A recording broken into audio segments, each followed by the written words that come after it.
Cricket تنازع کے پیچھے اصل لڑائی بائی انصار عباسی۔ مجھے بتایا گیا ہے کہ پاکستان کرکٹ کی موجودہ لڑائی کے پیچھے ایک بہت بڑا اسکینڈل ہے جس کی تحقیقات کے لیے حکومت کو ایک JIT بنانی چاہیے۔ جو لڑائی نظر آ رہی ہے اس کے پیچھے دراصل ایک بڑی لڑائی ہے جو جوئے، سٹے اور کسینو کمپنیوں سے متعلق ہے۔ میں اپنی اطلاعات کی بنیاد پر کسی قسم کے الزامات کی بجائے کچھ سوالات اپنے قارئین کے سامنے رکھتا ہوں۔ کیا یہ حقیقت نہیں کہ گزشتہ چند سالوں میں پاکستان میں بیٹنگ کمپنیوں کے ذریعے جوئے اور سٹے میں بے حد اضافہ ہوا، اور اس کے لیے جس راستہ کا چنا گیا وہ کرکٹ اور PSL تھا جو کہ پاکستان میں بے حد مقبول ہے؟ کیا پاکستان کرکٹ بورڈ اور PSL کی فرنچائزز نے ان کمپنیوں کو جن کے خلاف حکومت نے کریک ڈاؤن کا فیصلہ کیا ہے کہ آگے بند باندھا؟ کیا یہ حقیقت ہے؟ کیا یہ حقیقت ہے کہ PCB نے نہ صرف خود ایسی سروگیٹ کمپنیز سے معاہدے کیے بلکہ صرف 2023 کے PSL میں 6 سروگیٹ کمپنیز کے ساتھ PSL کی 4 فرنچائزز نے لوگوں کے معاہدے کر لیے؟ کیا یہ حقیقت ہے کہ کئی چینلز، ویب سائٹس، ریڈیو وغیرہ پر کھلے عام ان جوئے کی کمپنیوں کے اشتہارات چلتے رہے؟ کیا PTA، PBA، state bank, IPC، وزارت سمیت کسی ادارے نے اس پر توجہ دی؟ کیا یہ درست نہیں کہ کچھ پیمنٹ کمپنیوں نے ایسے سروگیٹ کمپنیز کو پیمنٹ گیٹ ویز دے دیے تاکہ یہ قوم جس کا ایک بڑا حصہ نوجوانوں پر مشتمل ہے وہ بھی جوئے اور سٹے سے آشنا ہو کر اور اس غیر قانونی اور گناہ کے عمل میں شامل ہو جائیں؟ کیا کسی نے یہ سوچا کہ ان سروگیٹ کمپنیوں کا زیادہ تر حصہ انڈیا سے ہی چلتا ہے، ان پر کوئی ٹیکس نہیں، یہ سارے جوئے کے پیسے غیر قانونی طور سے باہر چلے جاتے ہیں جس سے پاکستان کی معیشت کو ناقابل تلافی نقصان پہنچتا ہے، ڈالر مہنگا ہوتا ہے، قرضے بڑھ جاتے ہیں اور عام غریب آدمی مزید پستا ہے؟ کیا یہ بات درست ہے کہ اس حوالے سے پاکستان کرکٹ کے اندر سے ایک جنگ شروع کی گئی کہ جوئے اور سٹے بازی کرنے والی ان کمپنیوں پر پاکستان میں مکمل پابندی لگائی جائے؟ کون کون حکومت پاکستان اور اداروں سے اس سلسلے میں ملا؟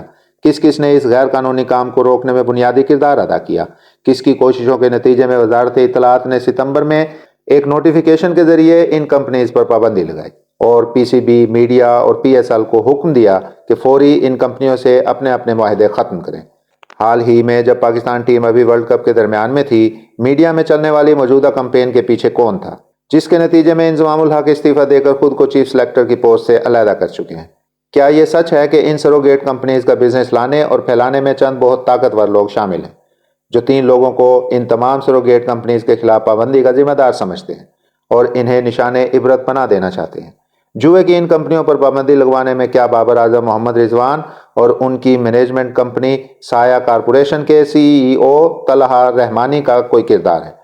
بابر اعظم اور محمد رضوان نہ صرف عالمی رینکنگ میں نمبر 1 اور 2 ہیں بلکہ کرکٹ کے حوالے سے ان پر کرپشن کا الزام کبھی نہیں لگا۔ کیا یہ بات درست ہے کہ بابر اعظم اور محمد رضوان ان سروگیٹ کمپنیز کی کروڑ روپوں کی آفرز رد کر چکے ہیں؟ میڈیا پہلے ہی یہ سوال اٹھا رہا ہے کہ پاکستان کی ورلڈ کپ میں ناقص کارکردگی کی وجہ سے جب عوام کے جذبات اچھی طرح بھڑک اٹھے تو ایسے میں PCB نے ایک انتہائی متنازع پریس ریلیز کیوں جاری کی جس میں انضمام اور بابر کو نام لکھ کر نشانہ بنایا گیا؟ بابر اعظم کی واٹس ایپ پرائیویٹ چیٹ کیوں لیک کر دی گئی؟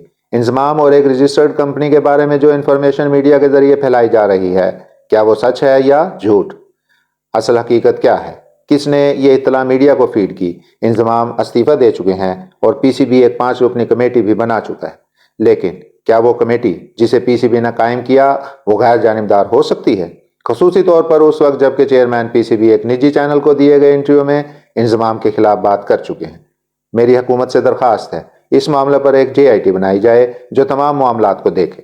JIT یہ بھی معلوم کرے کہ کیا واقعی بابر اور رضوان نے بیٹنگ یعنی سروگیٹ کمپنیز کا لوگو لگانے سے جب انکار کیا تو ان پر سخت دباؤ ڈالا گیا؟